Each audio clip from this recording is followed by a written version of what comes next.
Karma to Christ ministries आपका स्वागत करती है। आइए हम परमेश्वर के वचन पर चर्चा करें। आज का वार्तालाप का शीर्षक पाप से तुरंत निपटो। आज के बाइबल छंद है 1 यूहन्ना अध्याय 1 पद 9 और 10। यदि हम अपने पापों को मान लें तो वह हमारे पापों को क्षमा करने और हमें सब अधर्म से शुद्ध करने में विश्वासयोग्य और धर्मी है। यदि हम कहें कि हमने पाप नहीं किया तो हम उसे झूठा ठहराते हैं और उसका वचन हम में नहीं है। नीति वचन अध्याय 28 पद 13। जो अपने पापों को छिपाता है उसका कार्य सफल नहीं होता, परंतु जो उन्हें मान लेता और छोड़ देता है उस पर दया की जाएगी। मत्ती अध्याय 6 पद 34। अतः कल की चिंता कभी न करें, क्योंकि कल अपने बारे में चिंता करेगा। हर दिन की अपनी परेशानी होती है। पाप ही था जिसने हमें ईश्वर से अलग किया और आज भी पाप ही है जो हमें उनकी मौजूदगी में रहने से रोकता है। पाप में पड़ने के बाद आदम को भी शर्म और डर के मारे ईश्वर से छिपना पड़ा था। पाप ने ईश्वर के प्रेम के बारे में उनकी धारणा को पूरी तरह से भ्रमित कर दिया, क्योंकि जब हम पाप में पड़ते हैं तो ईश्वर हमारे साथ इस तरह से पेश नहीं आता। ईश्वर सबसे पहले सुनता है, दया करता है और हमें दोषी नहीं ठहराता, बल्कि हमें कबूल करने, पश्चाताप करने और फिर से उठने में मदद करने का मौका देता है। वह चाहता है कि हम खुलकर बात करें और पहले खुद के साथ और फिर उसके साथ पूरी तरह ईमानदार रहें। जब कैन ने अपने भाई हाबिल को मार डाला तो ईश्वर ने उसे कबूल करने और नुकसान को सुधारने का मौका भी दिया। लेकिन कैन पहले से ही ईर्ष्या, क्रोध और अभिमान में डूबा हुआ था और उसने ईश्वर को जवाब देना शुरू कर दिया।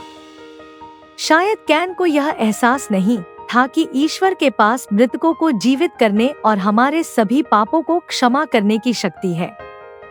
चाहे हमारा पाप कितना भी बुरा क्यों न हो, यह कभी भी इतना बुरा नहीं होता कि ईश्वर पूरी तरह से क्षमा न करे।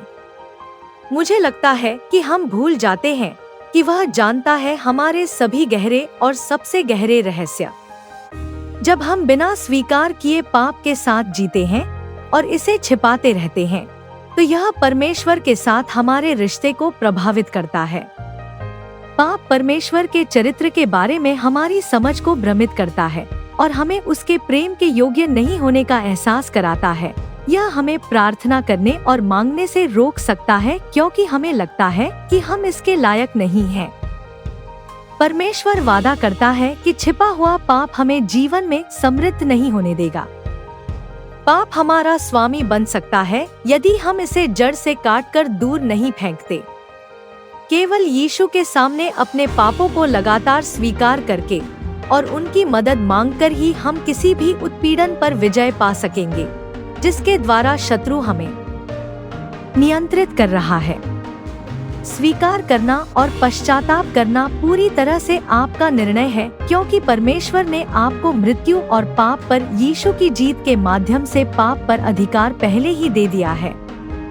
प्रलोभन पर विजय पाने के लिए अपनी ताकत और क्षमता पर भरोसा करना बंद करें और पवित्र आत्मा की शक्ति का उपयोग करना शुरू करें।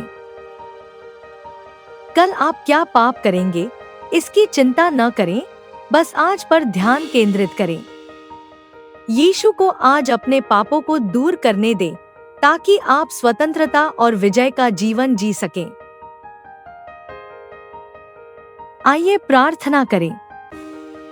यीशु, आप हमारी धार्मिकता हैं, हमारे पापों का भुगतान करने वाले, हमारे उद्धारक। इस वादे के लिए धन्यवाद कि अगर हम आपके सामने अपने पापों को स्वीकार करते हैं तो आप हम पर दया करेंगे। हम स्वीकार करना चाहते हैं कि हम पापी हैं, कि हम हमेशा गलतियां करते हैं और कि हम कुछ भी सही नहीं कर सकते।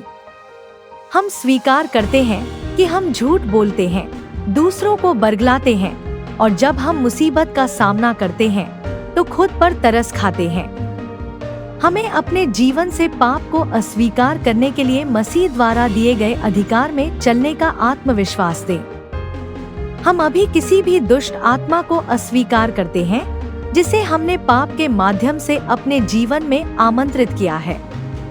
हमें अपने प्रति आपके प्रेम को न समझने के लिए क्षमा करें, और जब हम गिरते हैं तो आप हमें दोषी नहीं ठहराते हैं। हम मसीह के बारे में शैतान के सभी झूठों को रद्द करते हैं। हमें अपने पापों को छिपाने के लिए क्षमा करें और हमें वह समृद्धि दे जिसका वादा आपने अपने वचन में किया है। हम यीशु के शक्तिशाली नाम में मांगते हैं, आमीन।